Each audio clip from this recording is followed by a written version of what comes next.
I am so excited that you're here today. I'm excited for our guest. He and I have crossed paths like ships in the night so many times at social media marketing world and all the different places. He is the guy that I have gone to for years when I had a client or something that I was working on that had to do with any sort of Facebook and now Meta ads. So he is, gosh, he's like a pillar in that community to, check out for Facebook stuff. And I've got him on the show today.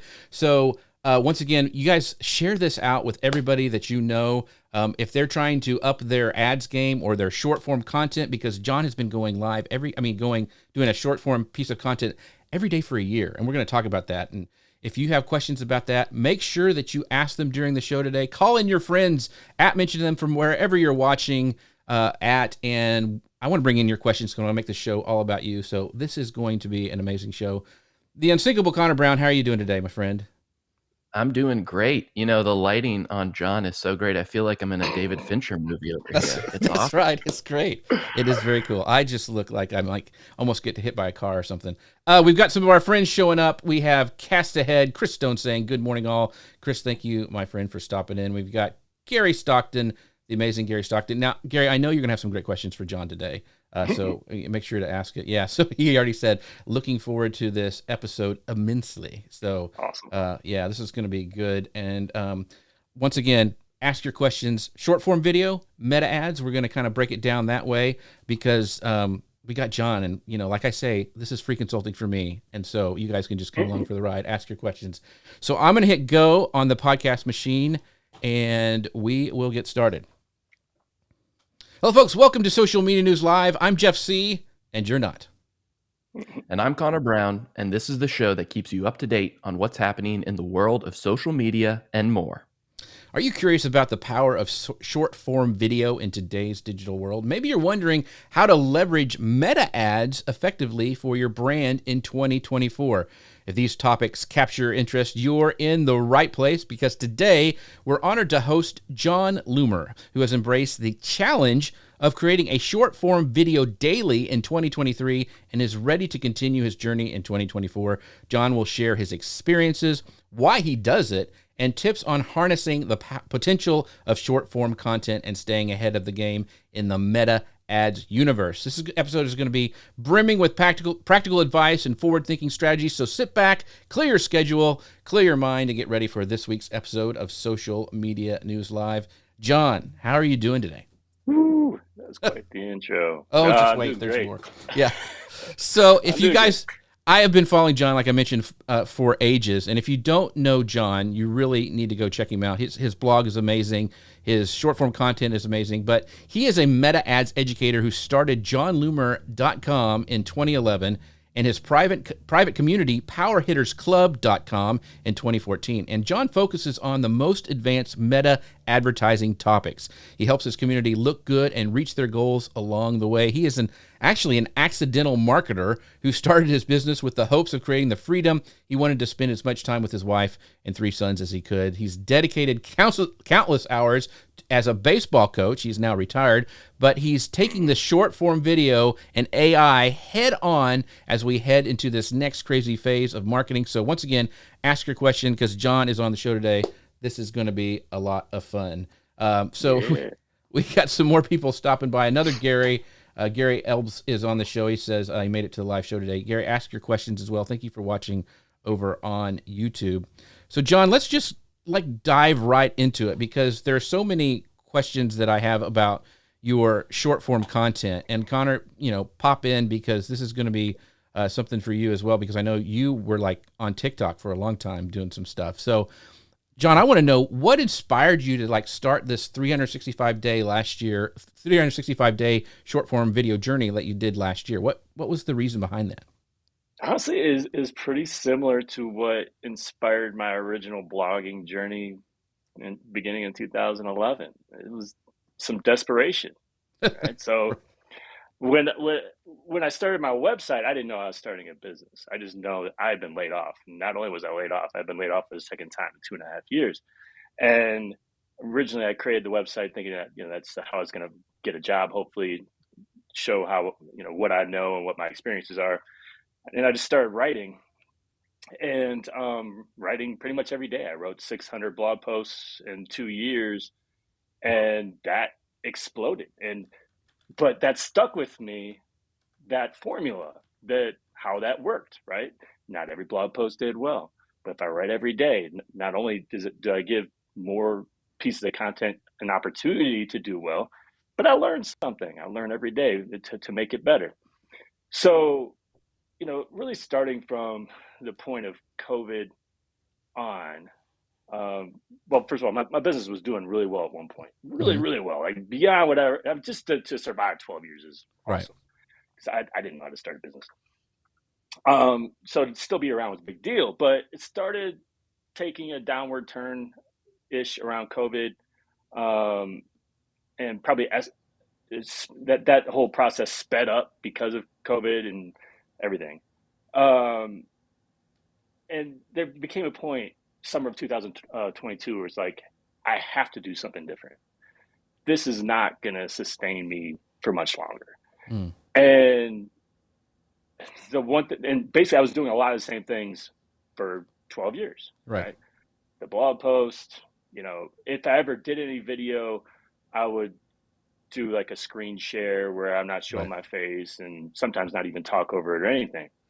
That was just kind of my stubborn way. It's like my templated way.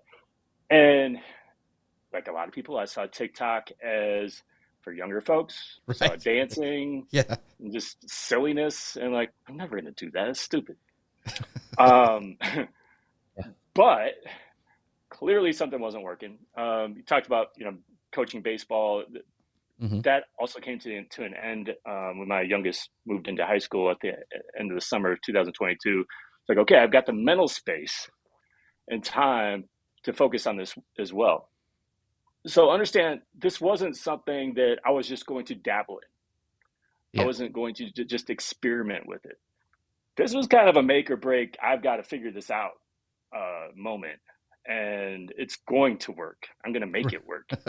Yeah. So, which I think was good, kind of like with the blogging, where it's like, I have to figure out a way to make money. Um, so it started pretty painfully because, again, I had this kind of misconception of what it was in the first place.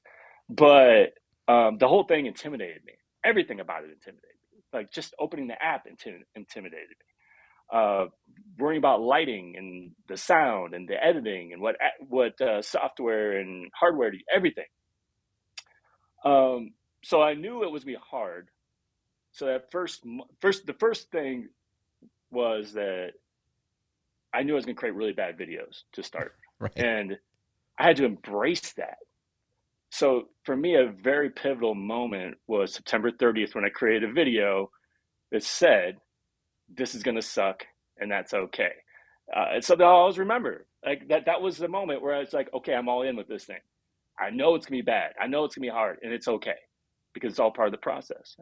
So I recorded 70 videos during October of 2022, and it was brutal. It was hard. Like it took probably 2 hours per video, Right. and it's just all day. But I got better. And so anyway, that was kind of the impetus behind it and the story behind it. And but I knew I was all in on this thing. And then, heading into 2023, I decided, okay, not I'm all in, but I'm gonna publish at least one video every day. And I was able to accomplish that. And it's been quite the journey. So, real quick, Connor, before your question, I'm going to jump in because so this is interesting to me, John, because like it's not like you started and nobody knew who Jon Loomer was, and you're creating a brand with video. You already had an established brand, and this was really, in my opinion, risky for you to go try this. Like you were the Facebook ads, Meta ads guy, and now what's Jon Loomer doing short form video content for? Did that cross your mind? Were you really worried about that? And like, how did you overcome that? Because I mean, you had an established brand, a solid one, and then okay, I'm going to do this. That seems like to me really risky.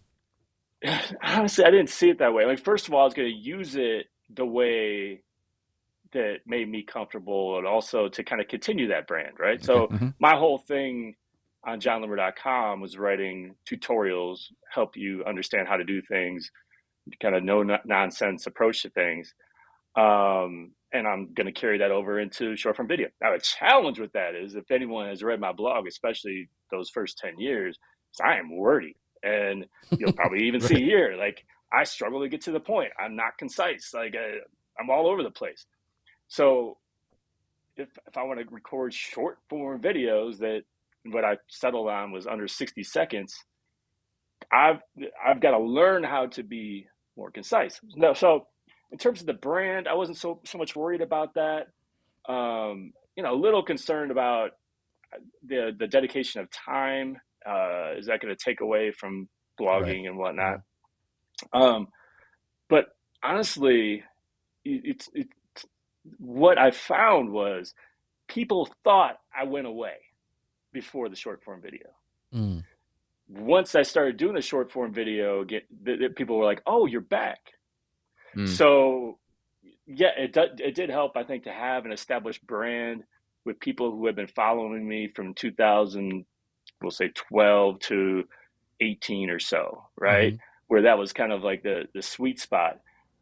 What I kept seeing was, "Oh, Jon, I haven't seen your stuff in years. I haven't seen you in my feed for years. It's great to see you again." And it was almost like a comeback, even though I hadn't gone anywhere. So part of that was kind of frustrating, Yeah. Right. but it was also affirmation of like, oh, Yeah. because I wasn't playing the game or like, creating content that people wanted to consume now. I just stopped existing for some people. So that helped me return into their feeds. That's a great point. Yeah. I know I love the embracing the suck, right? This is going to suck starting, Yeah. right? But we're going to get through this. We're going to chip away at it one day at a time, and kind of that incremental improvement. You get 1% better every single day over the course of weeks, months, and now going into years. You're going to be so much better than that.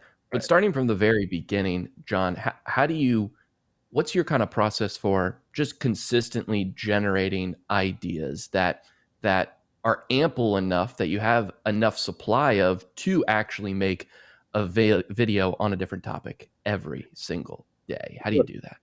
Yeah, that's a challenge, right? In the beginning, that's easy. Yeah. Because just start a list, and I'll start crossing them off as I've talked about them. But when you're talking about every single day, eventually you plow through them. You're like, oh, I've already talked about that thing. That's one of the things I've learned to, I'm not say learn to embrace yet. I'm trying to embrace is repetition's okay, right? Yeah. And that's a little bit opposite of what I'm used to with blogging. Like and that's been a challenge of blogging too. Like I'm conscious of not creating duplicate content, which I know is probably bad SEO wise. I'm not an SEO expert, but that's something I've tried to avoid. It's great to talk about the same topic, but with a different angle, right? Right. With blogging, the video, the rules are kind of out the window on that. Like I could technically either republish a video, which I don't, or take the same topic and just re-record it again. Mm-hmm. And really not have anything different to say. And like, well, no one saw it the first time I recorded it 6 months ago, whatever. So that's one thing. But the other thing is I do keep a running list. My notes app is like my lifeline. Right. It's my to-do list. It's my list of video topics. It's my list of blog post topics. It's my schedule for the day. I do everything in my notes app. Even my scripting is in my notes app. So that's a big part of it. Now, where's the inspiration come from? Whether I have a feedly of I'm Right. reading what's happening over the last week. I have this private community, which is really helpful for inspiration too. We have strategy sessions on Tuesdays, and people ask questions. I have one-on-ones filling up on Thursdays, and people are asking me questions like, "Oh, I've never heard of that issue before. Mm-hmm. Let's talk about it." So, that's why it's important to have something like a notes app available at all times, no matter what device you're on. Like as soon as I have inspiration, put it in there, add it to my list. So that's the main thing. To be honest, it's not always easy But at the same time, it's like you can always throw a different angle at something. Or, I've said this a million times. To me, I've said it a million times. It doesn't mean you've heard it a million times. Right. Certain things, Right. right? That I feel like really need to be drilled home. So that's the other thing I'm trying to kind of embrace with short form videos, that repetition is okay too. That's a great I point. think No, what's interesting go ahead. too is like with ads, it's kind of the same thing. It's frequency, right? Like someone needs Yeah. to see something X number of time before it can actually register with someone. Then just take that same approach with the video stuff. They're going to need to see it consistently before it actually gets in their head. Right. And look, no one's ever complained like, oh, you've talked about this before. Like, Right. yeah. Yeah. So I'm not too worried about it. But I mean, the other thing that's been nice is that I feel, especially like during the holidays, when news and everything really slowed on like new feature updates and stuff for meta ads, just topics in general. Like everything got quiet. Well, what did I have? I still had this journey I was on with short form video. Let me talk about that. So that's one thing where I've loosened up a little bit. Where generally I'm kind of hyper focused on the meta ads topic, but here I will. We're on a short form video platform. I'm going to talk about how I do this too, because people care about that as well. That's a great. Speaking of that, and Gary mentioned real quick. He said Feedly is a great tool. Also Pocket for saving and tagging stuff. I've been using another tool, Gary, called Artifact, and I think it's from the makers of. For Instagram's the owners back in the day, and I really like that too for getting news articles and stuff like that. So he also said, "Oh yes, even podcasts slow down releases during the holidays. It's like nobody's listening during that time. Yeah, it can be rough." It's crazy. Like it's been 12 years now, and every year I fall into this panic mode. Like when traffic and everything falls off the face of the earth, like just disappears. Is it going to come back in January? Right. It comes back every January. It comes back, but it's so weird how that happens. Yeah, a friend of mine who was talking about Eric Fisher, who does a big podcast. He's like, yeah, it's always this time of year. Podcasts go down. I want to talk about your kind of process, because I'm really. Like we talked about this a little bit before the show, but I said, I was inspired by you, and I'm like, I'm going to try 30 days of doing this starting on January 1st. I made it a week, and that was it. So if you guys are followed by Instagram or in my TikTok, you'll see that, it was great for a week, and I think I did one more after that, but I'm going to have to do it 2 or 3 days a week and then maybe work up. But I want to know your workflow for producing these videos, because, I mean, it's tough. It's hard.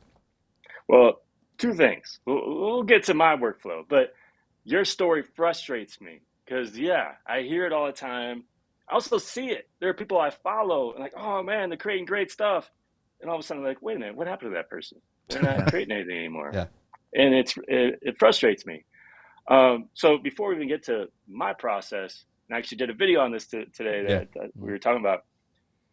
Like, I don't think I don't have time is an excuse, because the reality is, however much time you have, you can create a video that fits into that restriction, right? So and there's so many excuses for why I'm not going to create a video today, or like what I think a lot of it comes from an overwhelm, a fear, a feeling of the way I'm doing this isn't good enough.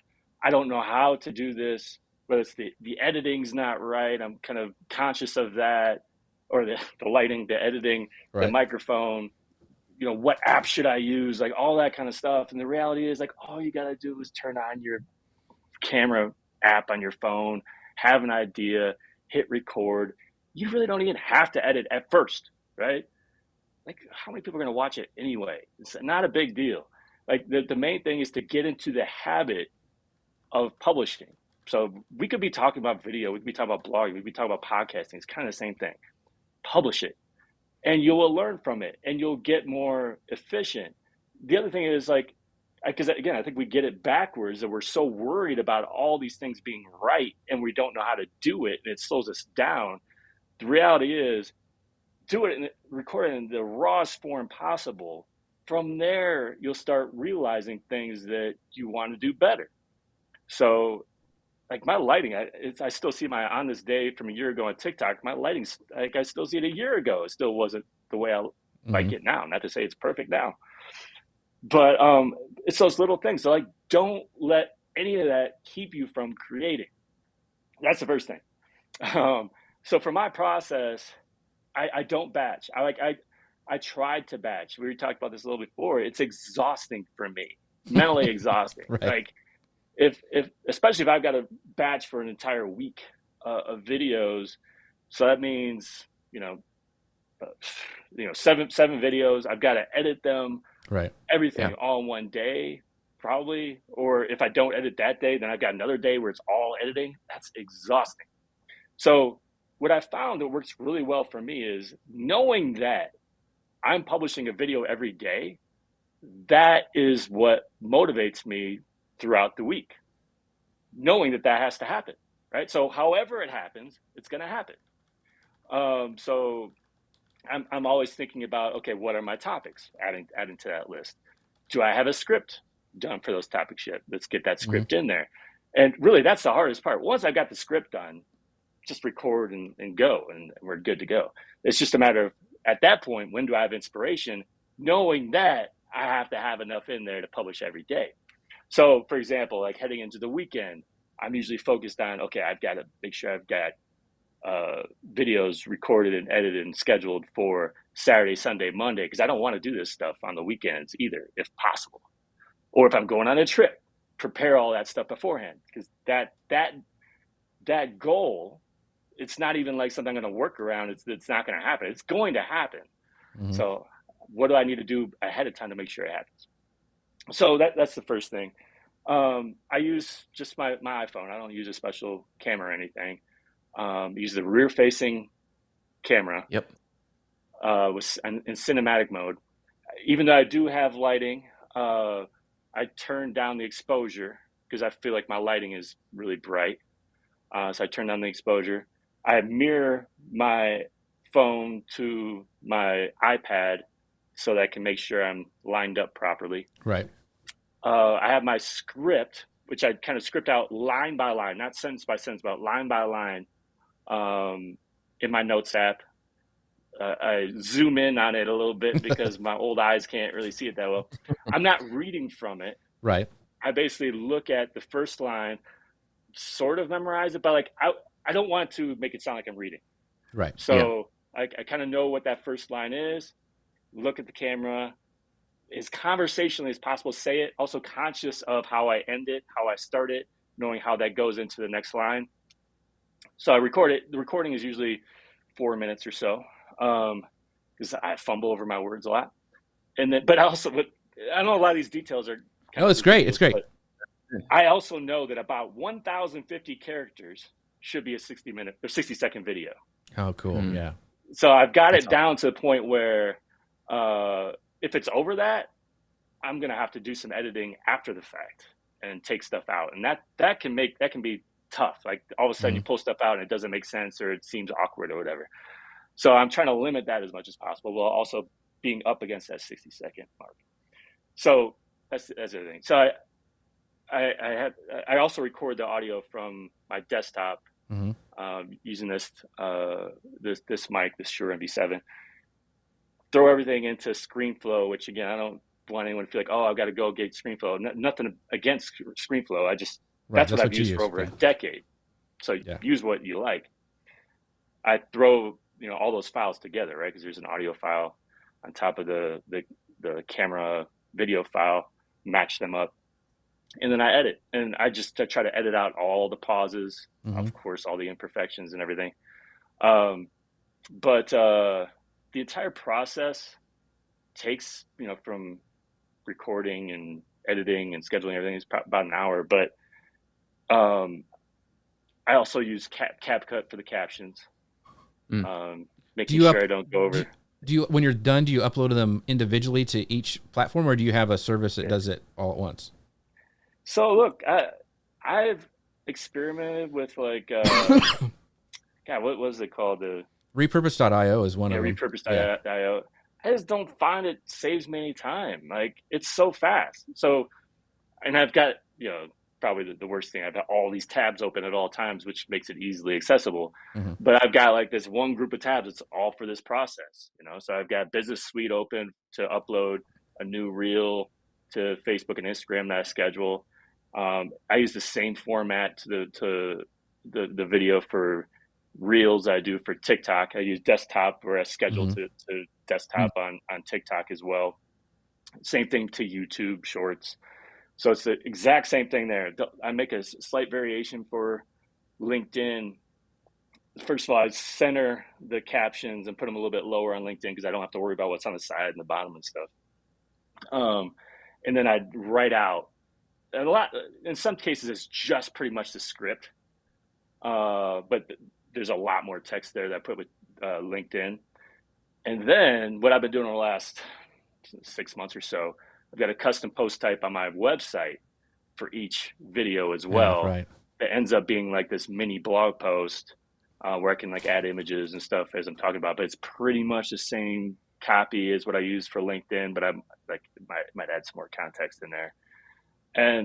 But yeah, so it's 6 different places in all, but really that part of it's easy.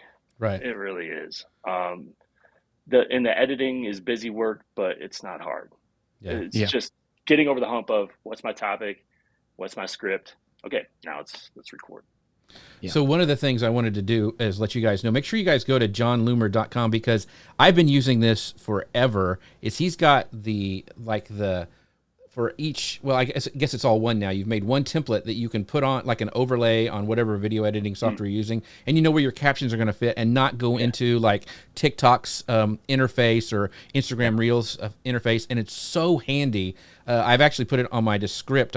Gary, I know you're in my Descript course, but I have something like that I put that on top of mine just to make sure my captions aren't ever going to go over that top. It's really, really handy. You can get it at jonloomer.com. I think it's in the top where your freebies are that you can download. So yeah, it's really, really cool. It's really helpful. It's a popular page. It was one of those things like when that happened, when that became really popular, it's like, I don't know if I want that to be popular, because that's not really, I want to be like search engines to be looking for me for meta ad stuff, but it's like the most popular thing that's on my website right now. Yeah, that's something I learned pretty quickly. Like, you'd think it would be automatic, that the captions would be in the right place, but they're really not. And I also do screen sharing and stuff like that, where I'm doing tutorials, and it's important that it's also as close to the bottom as possible while not being covered up, so then I can feature something in the middle. So you're left with very little real estate to really feature stuff, but that's just something that you learn over time. So we got a couple questions I want to run through really quickly, or comments. Chris Stone says, everyone gets 24 hours a day. We choose how we use them. And Chris is a great editor too. And I think what I'm doing is spending too much time editing, and I've got to let some of that stuff go and just put it out there. And Gary says, I found scheduling a writing session for specific formats to be helpful. 3 ideas for TikTok: write all the scripts, record them in a single day. And he also said that recording on a phone and not using Adobe Premiere works faster, and then he uses CapCut. And Chris once again says this. He goes, I got going after I heard Craig Groeschel say, use the acronym GETMO, get good enough to move on, like reps in the gym. Yeah, I love that one. That's great. So, and Gary thought the mirroring of iPhone to an iPad's really, really cool. So, so many good comments, lots of stuff to unpack here. And pretty much, I think Jon is saying, just do it, guys. Just quit messing around. Yeah. I've also learned, over time, that I probably spend too much time editing. It's, especially when I'll see someone who's really well followed.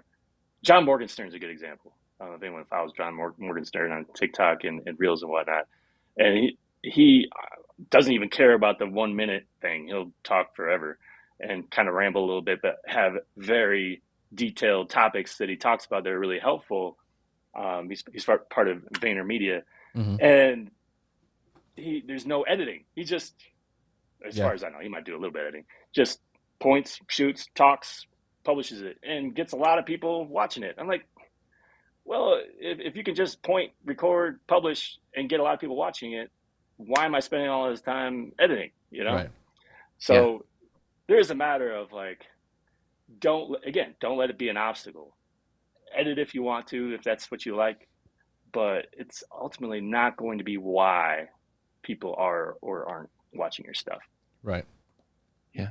What about that engagement? I'm sure it differs very much from blogging, what you were doing to kind of start and all this, but you build up an audience that way. How have you seen audience engagement evolve as you've been posting, a video a day over this course? And then also, has it directly impact your business? Can you say that? Yeah. So a couple of things there. I mean, it's a pretty deep topic, honestly. In the early going, it's also one of the things I just had to let go of. Yeah. Number one, it's so much of it is out of your control. Like the TikTok algorithm, for a week, I'll feel like a god. For a week, I'll feel like nobody watches my Right. stuff. It's Right. just, that's the one that's most up and down and crazy. But the other thing is like, does it lead to business? Does it lead to X, Y? Like, and what are the important metrics? There's so many vanity metrics. Like, you can't be obsessed with that stuff because it is so outside of your control. Or if you want to try to take control of it, you start getting manipulative and doing Right. stupid stuff like that you're probably Yeah. going to regret. I think the important part for me too is, and honestly, this isn't something I really appreciated early on when I started creating it. Like I forget sometimes there are people who create videos to monetize them, the views Yeah. of those videos, right? That's not what I'm doing.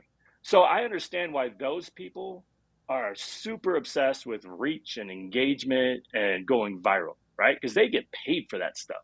Hmm. So they freak out about the algorithm and all that. Like, I don't care, like, whatever. Um, so for me, I'm not getting paid for it. It is hopefully going to lead to business. Measuring that is going to be really, really difficult. So, t- first of all, I mostly just have vanity metrics. But the funny thing is, like with YouTube, I almost quit on YouTube because, again, I was just publishing to all these different places because the daily views for the new videos were so low. I'm like, this just feels like a waste of time. Like, Hmm. that's what I did. Yeah. I actually was publishing to Pinterest for a while. Like, this is dumb. No, like, no one's watching these. So I stopped. I almost did that with YouTube as well. But a weird thing happened. Now, my channel has existed since 2012, but I just haven't been consistent with it. And I actually have like 19,000 followers, but something like that, or subscribers. But it felt like doing this wasn't Right. really any benefit. I didn't even realize it till the end of the year. Every single month, my views went up on Mm. YouTube. And I think a big part of that was search. So like I was so focused on the most recent videos and seeing like, oh, those views are crap. I Right. wasn't realizing people were watching my older videos because they Mm. were coming up Yeah. in search. So that ended up being way more of a benefit than I ever anticipated, especially in the early going. TikTok, like if you would have told me a year and a half ago that TikTok would be my fastest growing audience, like I've got like 28,000 followers on TikTok, which I just started that, in the fall of 2022. Again, it's just a vanity metric, but that's crazy to me. Um, I think it's all like in terms of measuring impact as well. It's important to remember, like, I'm not creating unique videos for each platform. It's the same video Right. everywhere. These Many of these platforms, I would be doing nothing if I weren't publishing these videos. So my measurement is more about overall, what's happening with all of these platforms. So like even Instagram, I only used Instagram as a placement for ads. I really wasn't publishing anything there. Yeah. So the fact that now I've got 10,000 followers and I'm reaching people every day is something I would not have had otherwise. Facebook is one of the first places where people were telling me, I haven't seen you in years. Where have you been? So even though I was active there, like sharing Right. links and stuff, that just wasn't working anymore. And so I was breaking through there. LinkedIn, like that has been one of the places where I'm getting the most engagement now. And that was a place I really wasn't getting into at Right. all until a couple of years ago. So it's really kind of unearthed all these Right. possibilities. But the other thing is, and again, it's difficult to measure any of this stuff. But what very early on was validation for me, and I continue to hear now, is people will book a one-on-one with me or sign up for my membership, and then I will be talking to them, and they will tell me, "Hey, just so you know, I'm here because of your videos." right? Yeah. Because I felt like I knew you. I was seeing you every day. It was a reminder that, oh, this is something you talk about, and maybe sometimes you'll even mention one-on-ones, or like, I don't. It's not very promotional, Right. but there's enough in there sprinkled that they'll think about it. So it's you have to have a certain amount of blind faith, Right. I think, with Yeah. this stuff, Yeah. right? Which is completely different from blogging because it's very easy to measure. Yeah. Um, Whereas with the video, you either are going to just fill it with CTA nonsense to make it harder to consume, or you just have to accept that it's going to be difficult to measure, but you strongly believe it's working. And that's really where I was with video. So I got enough feedback to tell Right. me I'm on the right path. Don't obsess with some of these vanity metrics. They're going to be up and down and all over the place, because that will drive you crazy. And that's what forces people to quit too. But have enough to also have something to celebrate, like over a long period of Right. time. Like, yeah, I grew over that. That's amazing. That's awesome. Celebrate it. Keeps you going a little bit too. Yeah, even doing the 1 week thing, I mean, I saw my stats go up, and like, okay, people like this, and I got engagement and comments, so it's worth doing. I just need to revisit how I do it. The one of the questions, and you mentioned a couple times, and and this is one of my famous rabbit holes is like, okay, you're a long-term blogger, like that's your bread and butter. Like, what do you think of blogging going into 2024? Like, if somebody says, "Hey, I'm going to start a blog," would you go, "Yeah, maybe not"? What would your thoughts It's on that so be? weird. I don't know if you guys have seen this too, but heading into 2024, that was the hot topic, that blogs were coming back and were going to be huge. And Mm-hmm. I would love that. Mm-hmm. I'm just skeptical. Right. You Yeah. know, I mean, first of all, my blogs took off for a couple of reasons. For people, it wasn't just a niche thing that people like to read tutorials and whatnot. That was pretty popular. Video started taking over, but SEO wise and Google referrals, I was getting 10,000 plus organic referrals every day for a Whoa. period, and now I'm getting, if I'm lucky, 1,000. And that's while I'm still writing 100 blog posts a year, and I'm not crying about that. I know a lot of people would love to have Right. that per day, but that's a fraction of what I was getting. Yeah. So to tell me you're going to start a blog, um, it's going to be hard. And like the way Google is now, like everything's more AI powered answer Mm-hmm. engines. People are getting their answers in ChatGPT and whatnot. Like, where are your referrals coming from? So that's Yeah. going to be my question, and why I'm skeptical. I'm not saying blogs are dead. I hope blogs Right. are Right. coming back. Right. Nothing would make me happier. I just don't feel, beyond the fact that, yes, people, I think we're heading into this direction of people desiring more of a personal touch and maybe even like a throwback. I get that, Mm-hmm. but how are they going to find you? That because everything is lined up against blogs right now, whether it's search referrals, social, like providing links, Mm-hmm. everything's video, short form video. How are they going to find you? That's the question I can't get answered, because I deal with it every day. Right. I deal with that obstacle every day. So um, if you want to make it, having a website, first of all, is a must. You have to have Right. a home base. Whether you want to commit to a blog every day is kind of like with video. It's a long haul.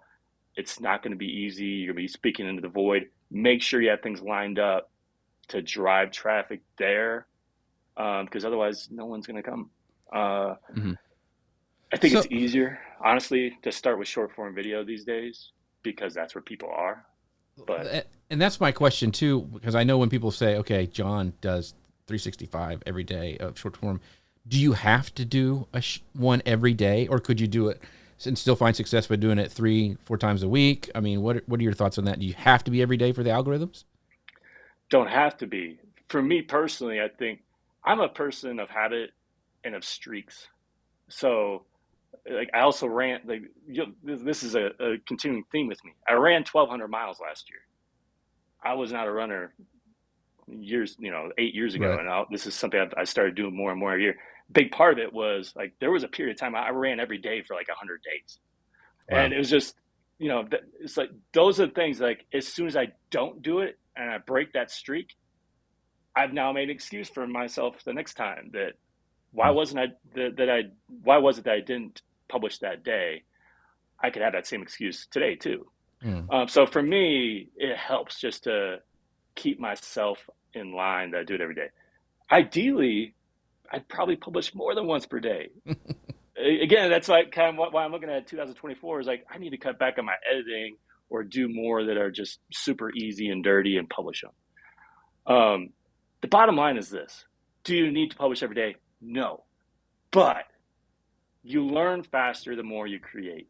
You give people more opportunity to see your stuff the more you create. If you put everything into one per week or a couple per week, it's going to be slower. It just is. So I think my pushback on that would be, if you can only publish 3 times per day, would be why? What are the things that prevent you from publishing at least once per day? And if it's like, oh, I don't have time to edit, or okay, well then edit less. Like, spend less time on your videos and publish one. So, and again, I'm saying that to myself as well, because I really want to publish more than I'm publishing now. Because I know that the more I create, and that within reason, right? You still want to create value, Right. Not just publishing for the sake of publishing, but more is better in that case, without just flooding people with nonsense. Mm. Yeah, one of my favorite things. I didn't want you to hear. I didn't want you to say that. Actually, John, I want you to take that back. Yeah. Well, it's not that you can't be effective at 3 or 4 times a day. Just be prepared that it's likely going to be slower the less you create.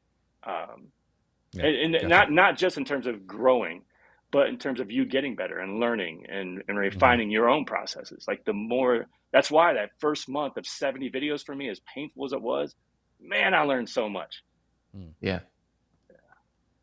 That's awesome. That reminds me of one of my favorite things Jerry Seinfeld has ever said. He says the your job as a comedian is to sit down and write one joke every day. It doesn't have to be the greatest joke. It doesn't even have to be the funniest joke. It doesn't have to be funny at all. Your job is to just write one joke a day. And then over the days and weeks, you'll have a chain built up of jokes.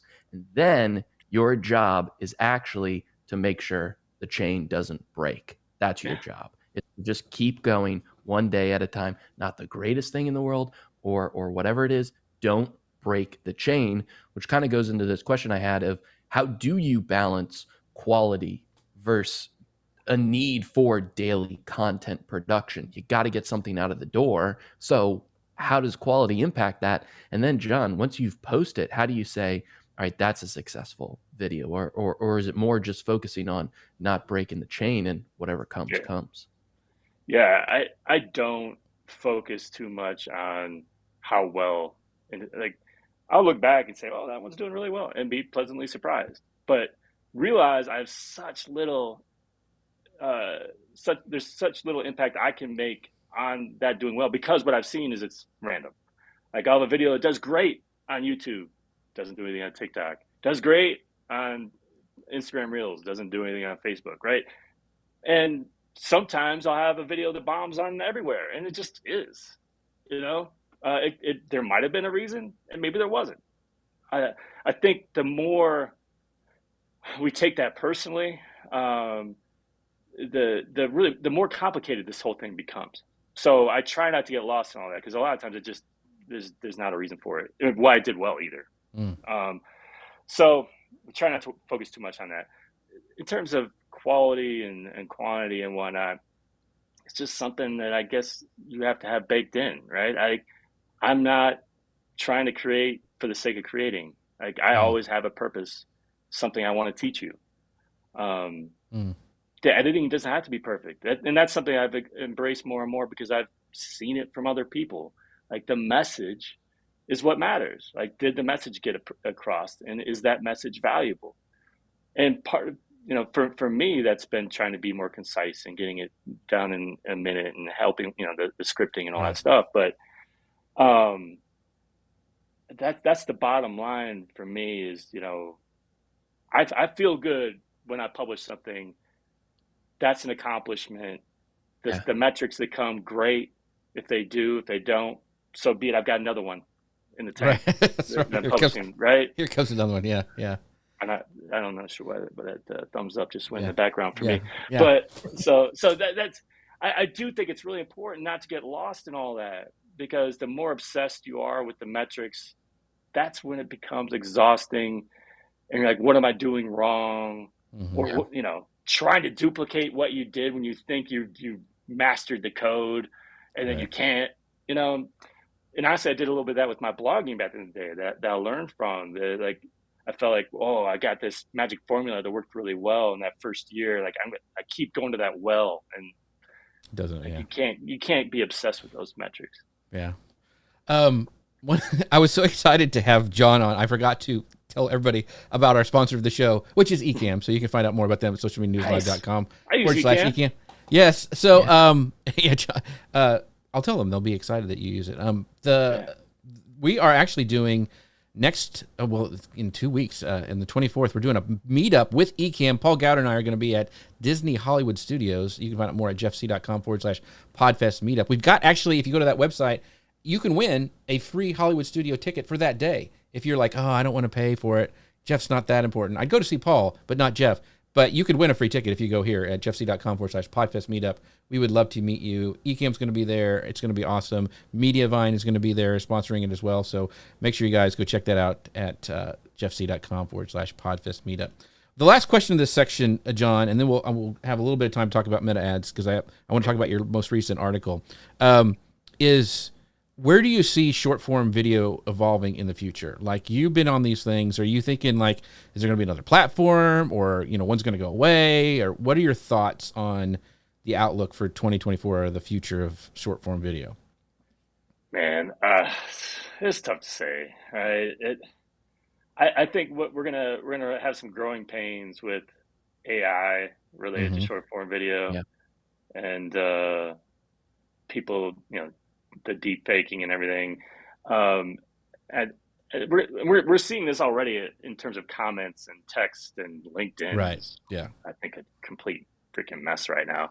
Um, any way you can use AI to be lazy, people are going to do it. Um, so to a point, I think we're going to have just a lot more garbage out there, in terms of video, but everything. Mm-hmm. Um, when people know that they can just, have virtuals themselves and create a video, and some of it might be good, and I think a lot of it will be bad. So I, it's entirely possible, for the same reason people are hoping that blogs come back. Some of this more personal touch, real, Yeah. Well, videos could be more effective. and I think you're right, because I think, like, with what we're doing here, like, I know Gary in the audience is a musician as well, and he's also been sharing some really great reels and stuff about his cooking adventures that he's doing. So AI can't do that. Like, that's what I like in the short form stuff too. There's a lot of stuff that AI can't do, and that's why I really like this stuff. And I think you're right. There's going to be a lot of garbage that comes out, but hopefully people can, the stuff that's good, like the content you're putting out and like teaching people things, will rise to the top. This last section I want to talk about, because you are the meta ads guy. Some of the stuff that's happening recently, with we'll get to it. I'll let Connor ask that question, but, like, where do you see the recent changes in this meta ads targeting affecting, like, the digital marketing strategies? You had a great article about it that you talked about this. So I know a lot of small businesses, solopreneurs, even just regular businesses, like, they don't know what to do. They used to be able to do a lot more than they were able to do with meta ads, and now they're like, I am at a loss to what to do. Facebook doesn't really make it easy either. So, which is good for business. yeah, for you. For me, Yeah. So what you're referring to is the detailed targeting. Yeah. Some of those interests going away, which is nothing new. This is the trend we've been on for a while now. And actually, like the exact same announcement, pretty much word for word, was made 2 years ago that Meta was removing some detailed targeting options for the same reasons. Things weren't used as much. There's sensitive topics, things like Mm-hmm. that. So we don't know the details, how many are going away, what's going away, whatever. But this is nothing new. But again, this is a trend that we're on, and we saw it with the expansion of audiences starting within the last a year and a half, 2 years ago, maybe now, with advantage detailed targeting, advantage lookalike, and advantage custom audience. I mean, there's certain cases now, even if you use those old targeting approaches, that if you're optimizing for a conversion and you say, oh, I want to target these specific interests, you'll target those interests, but Meta can expand the audience too beyond those people. Mm-hmm. And I still am not even sure that people realize that's happening, because there's still this obsession with, I have to use these interests. They're so important. But the reality is, I don't know how important those inputs are anyway. How many of your results came from those inputs? How many of the results came because Meta expanded the audience? We don't know. It'd be really helpful if they could provide that information. So it started with that. Advantage Plus Shopping came out within the last year. There are no targeting inputs. And if you're an e-com business, you've probably found some success with it or know somebody who has. That's entirely based on machine learning and more advanced kind of AI stuff that's happening there to find your target audience. It's based on, prior purchase history, your pixel history, data, engagement with your ads and whatnot. So taking the targeting responsibility away entirely with Advantage Plus Shopping, and then Advantage Plus Audience is now the default going forward. Now you can opt out of it, but Advantage Plus Audience, what that is, any inputs you provide are just targeting suggestions. That's it. And once again, I don't know if people realize that truly, that because they're so worried about somebody's interests and think they have to use, like, it's just a suggestion. So if you have success, was it because of that suggestion, or is it because of the algorithm going broader? So in all likelihood, I'm not, I don't have a crystal ball. I can't see the future, but I mean, you'd be kind of blind not to see this coming. If interests continue to exist, they're going to be as a very broad category of targeting, again, just for suggestions, because Meta is trying really hard to force you to use Advantage Plus Audience as opposed to the old methods. So the old methods are more than likely going away. I mean, I'd be shocked if they don't. And so any targeting inputs would be just a suggestion, if not moving towards that Advantage Plus Shopping approach of, excuse me, you don't have any inputs at all, and the algorithm will find it for you. And that's been something that I know has been painful for a lot of people. It was painful for me initially. It took me a long time to embrace it and accept it. I still think it's imperfect, especially for anything that's not conversions optimization, just because that optimization itself is imperfect. You get a lot of garbage, but this is the direction we're on. Fewer inputs for the advertiser. The inputs that we do have are less impactful than probably we think. And this is a difficult adjustment for those of us who are used to, like, all these levers we're pulling being really, really important. That's just not the way that we're heading right now. Yeah. I love this question from Discord Coach. Very specific, but are we able to target ads to members of a particular Facebook group, or was that taken away in the recent changes? And I think that kind of relates to the fact of, what are the other options we have? Like what other strategies can we do? What should marketers start focusing on as we shift to these broader targeting methods? One, is that still available to us? And then no, out of there. Yeah, it was never available.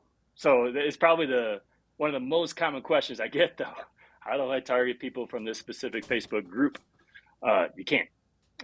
There are ads now. You can run ads to promote a Facebook group, but you can't target members of it. There's some workarounds that are very imperfect to like target people who have engaged with a video that was in a Facebook group that you control, but that would be the extent of it. It doesn't exist, and honestly, I would never anticipate it will exist, because that would be moving in the direction of more refined targeting. That's complete opposite way we're going.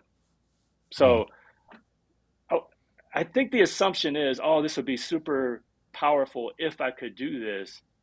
And you're thinking that the algorithm doesn't already think that way, right? Yeah. So the algorithm is already looking at various signals, like what groups they're in, what kind of content they're engaging with, what pages they're engaging with, what websites and all that kind of stuff, before they show an ad to somebody. So whether or not we have the power to focus just on that group, I mean, that's part of the signal anyway. I understand the thought process. That would be amazing, at least to provide it as a targeting suggestion. Right. But no, I would not anticipate that coming anytime soon. So another question I have, do you think it's moving to the future where it's going to be like, maybe you can upload your email list and target, people based off that, but it's pretty much going to be like an ad button, like the AI is going to handle everything else, and it's going to be kind of like the, Facebook boost kind of, that's it, and you don't have to do any other levers? Is that where Facebook wants to go? Like it's all going to be AI? Well, look, I mean, the campaign creation process, so from campaign through ad set, they're trying to streamline as much as possible. That, what is your goal? Define your goal. They really don't want you to edit the placements. They don't want you really worrying a whole lot about the targeting. So in a way, we're heading in that direction there. What's going to make your campaign effective or not is what you're doing on the ad side. So I would say, yeah, but we got to shift. It's not a super easy button of, Right. promote this thing for me and give me a ton of results. You got to understand, this is an auction. So Yeah. you were competing against other advertisers. How are you going to stand out? And if everyone has this crappy ad that was AI generated because Meta said hit this button and we'll create it for you, no one's going to stand out. So there's still going to be I think the focus is going to fall now on what is your copy, what is your creative, how do you win that auction, and also how do you attract the right people. This is a phrase that's not mine. It's been repeated over and over. Your targeting is in your ad now, right? Because based on who engages with you, if you create a very general message that's clickbait for anyone to click on, you're going to attract a very general audience. If you create copy and creative that attracts a very specific group of people to engage, those are signals that Meta is going to learn from to show it to more people like that. So to a point, it's going to be simplified, and it has been simplified, but I do think it shifts the importance further into the creative side. It's also, in terms of agencies and worried about this, you still have some responsibilities, but they're shifting. So it's the creative side. It's also attribution, which is always a challenge, because otherwise, like mom and pop shop creating an ad, how are they measuring success? Because they don't have any of the pixel, the API, everything set up. Do they know how to even interpret that information? So again, it's just a kind of a shifting of responsibilities at this point. Gotcha. Yeah. Well, since we've been talking about short form video content, and once again, Jon, thank you for your time today. I mean, I've been wanting to have you on, and I could nerd out about this stuff for a long time. But let's talk about like the last question, kind of how you merge what we talked about at the beginning, which is short form video content, and actually Meta ads. Can you use those two together? Like you just mentioned, creating, really engaging ads. Could you do that with short form content? I mean, is that something you could like merge together? Because it seems like to me you're kind of doing both right now. I don't know if you've done ads on your short form content or not, but what are your thoughts on that? Well, so there are various things I've experimented with. So one of the things I noticed right away is those people who engaged with my videos, my reels, and like watched them to the end were a different special breed, right? Mm-hmm. They were deeply engaged in my stuff, and they were really valuable. So I actually, for a year, I had this campaign running. It was like, are you my people? basically targeted at the people who had watched a short form video over the last 7 days. And that was pretty amazing. It was just more validation because like the comments in there were all like, yeah, how many people watched your video, whatever. So it's pretty cool. And you can also use that as targeting. I've occasionally promoted my reels as well to kind of expand, that reach and whatnot. For me, the problematic side of promoting reels for engagement and top of the funnel stuff is it often that's where meta is not great. Like you want to get more people watching your video, they'll find all kinds of ways to get people to watch your video, but it doesn't mean you're necessarily your ideal person who's gonna one day buy from you. And so you kind of take that for what it is. But absolutely, like creating those videos, that's a skill. So creating those, now I can take that, what I learned from it. In some cases, I've repurposed reels into ads, but in others, it's like, okay, I learned from that, so I can create ads to promote my community, my one-on-ones, whatever. And that's something I wouldn't have done before I started doing this, because I just was not comfortable with videos. Everything was just a static image link kind of thing. Right. Now I'll create videos for it.